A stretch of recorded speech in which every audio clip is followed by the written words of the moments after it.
Assalamualaikum warahmatullahi wabarakatuh.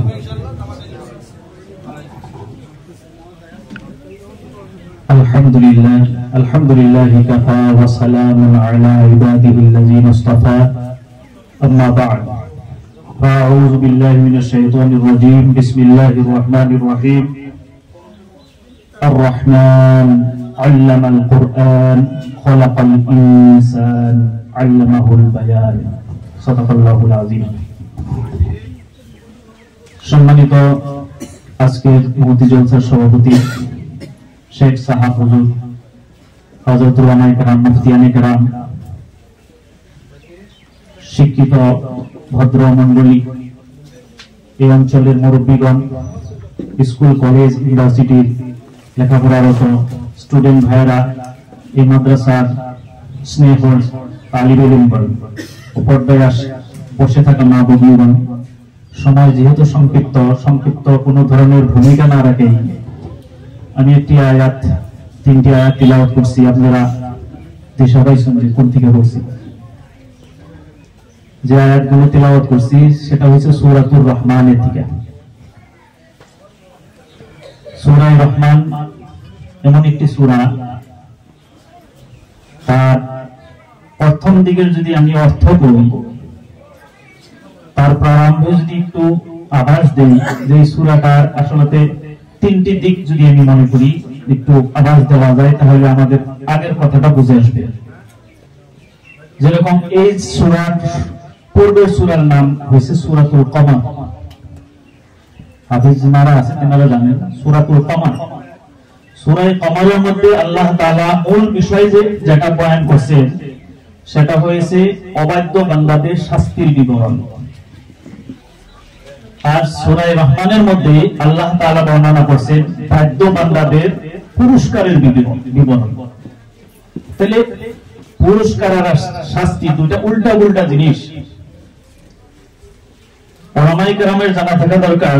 জানেন তিনারা যে কোরআন শরীফ 30 পারা কোরআন শরীফ একটা বিন্যাসিত করা হয়েছে, সাজানো হয়েছে, সেটিং করা হয়েছে সূরাগুলা, যে আগের সূরার সাথে পরের সূরার মিল আছে একটা, বা আগের আয়াতের সাথে পরের আয়াতের একটা মিল আছে।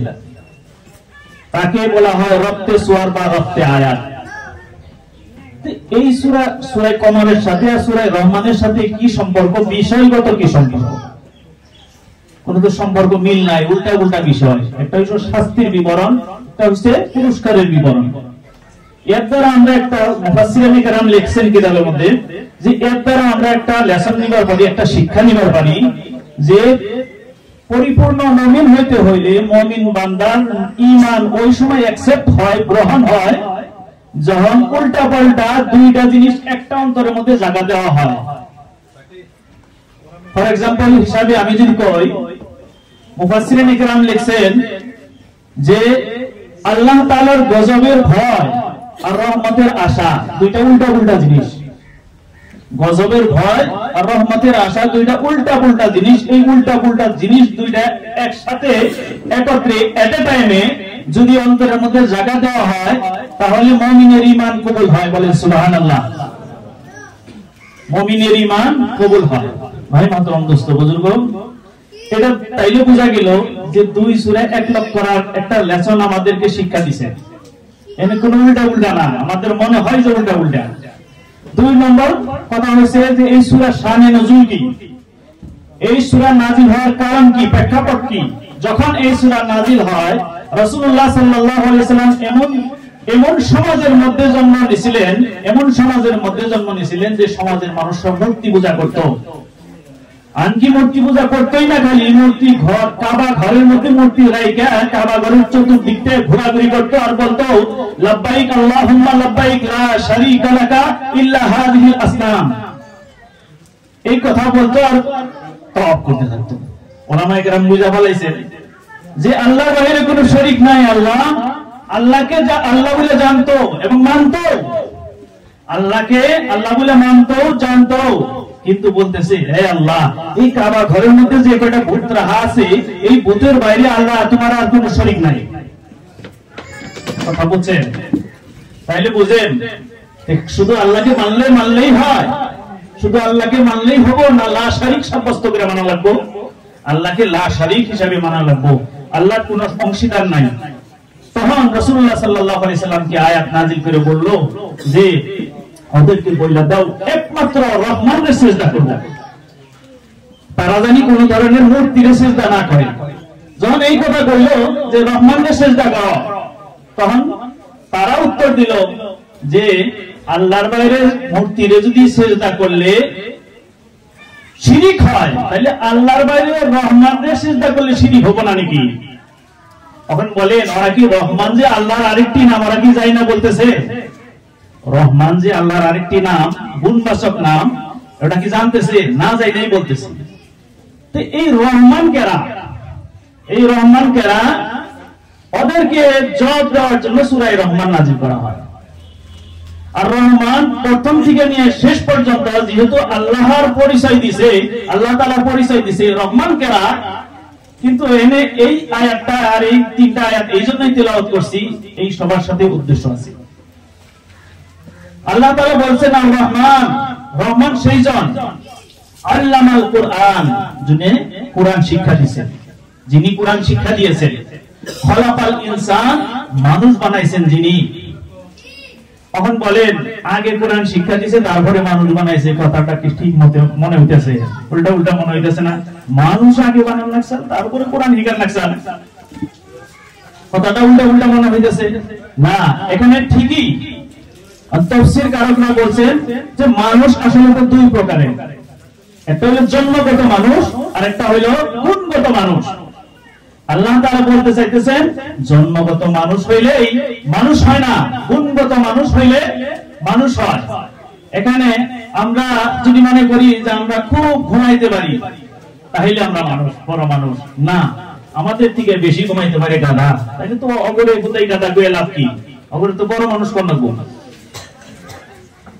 মানুষ ঘুমায় না, ঘুমা যদি মানুষের গুণ হইতো, যার ইবাদত নাই বন্দিগি নাই, গাদার ইবাদত আছে বন্দিগি আছে নাই, আমারও তো ইবাদত নাই বন্দিগি নাই, আমি কেমন মানুষ? এখানে লেসন দিতেছি যে কেমন মানুষ হওয়া লাগবে। আগে মানুষ হওয়া লাগবে, সেই মানুষ হওয়ার একমাত্র শিক্ষা হয়েছে কোরআন শিক্ষা। আমি খুব খাইতে পারি, খাইলেই যদি মানুষ হওয়া যাইতো, তোমার থেকে বলদ বেশি খাইতে পারে, তোমার থেকে বলদ বেশি খাইতে পারে, ওরে আর বলদ কমু কে? ওরা তো বড় মানুষ কমু, যেহেতু খাইলেই যদি মানুষ হওয়া যায়, খুব বাচ্চা জন্ম দিবার পারলেই যদি মানুষ হওয়া যাইতো, তাহলে কুত্তারে হুদাইয়া ঠকামুখি আছে, ওরাও তো মানুষ বানাতে তো বেশি পারে। ভাই মাতরম দোস্ত বুজুর্গ, এখানে উদ্দেশ্য করা হয়েছে এটাই যে মানুষ সৃষ্টি করা হয়েছে আসলে গুণগত মানুষ হওয়ার জন্য। একটাই শিক্ষা, সেটা হলো কি? আল্লামাল কুরআন, কুরআনের শিক্ষা। কুরআনের শিক্ষা যতক্ষণ পর্যন্ত না নিতে পারে ততক্ষণ পর্যন্ত মানুষ গুণের মানুষ হইতে পারে না, ততক্ষণ পর্যন্ত মানুষ গুণের মানুষ হইতে পারে না। সেই জন্যই এই ব্যবস্থাপনা। যাই হোক, আমি সংক্ষিপ্ত আকারে আসলে এই বিষয়বস্তুগুলো সেনসিটিভ, অল্প মানে সময় নিয়ে আলোচনা করার বিষয়বস্তু। আমি সংক্ষিপ্ত সময়ের মধ্যে 2-4টা কথার মধ্যে আমি শেষ করলাম।